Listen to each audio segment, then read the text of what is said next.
एक बूढ़े दादाजी ने कहा, मैंने जिंदगी में बहुत कुछ कहा, लेकिन जो सबसे जरूरी था वो कभी नहीं कहा, और उसी से मुझे चैन मिला। 3 बातें जो अगर बता देता तो शायद आज इस बरामदे में अकेला बैठा होता। दादाजी नाम हरिनारायण मिश्र, 78 साल के, 3 बेटे, 2 बहुएं, पोता पोती सब साथ। हर चीज थी, पैसा, सम्मान, संयुक्त परिवार।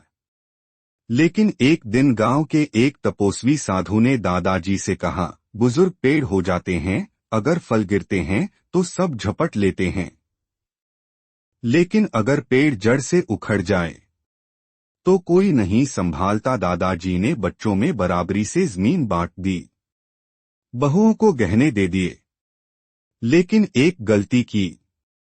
उन्होंने अपने सबसे छोटे बेटे को बता दिया कि उनका बैंक बैलेंस कहाँ रखा है और सबसे ज्यादा प्यार उसे ही है। धीरे धीरे उनका सम्मान घटता गया। बहुएं बर्ताव बदलने लगी, बेटे सलाह नहीं आदेश देने लगे। जो पोता रोज गोदी में चढ़ता था अब मोबाइल लेकर कमरे में बंद। एक रात बारिश में दादाजी अकेले छत पर भीग रहे थे, क्योंकि उनका कमरा पोते को दे दिया गया था। तभी वही साधु फिर आए, तुमने 3 बातें क्यों बताईं जिन्हें छुपाना चाहिए था?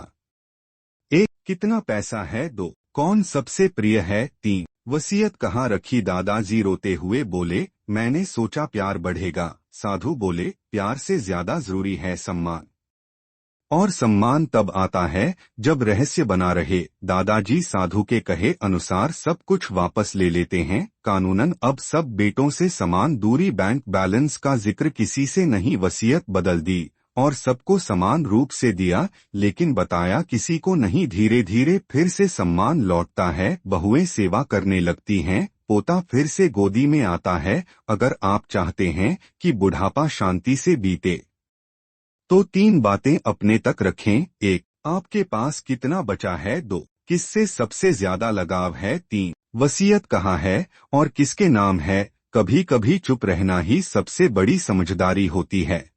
अगर आपने ये कहानी महसूस की है तो इसे अपने माता पिता, बच्चों और दोस्तों तक जरूर पहुंचाइए। ऐसी और सच्ची कहानियों के लिए चैनल धर्म और करुणा को सब्सक्राइब करें और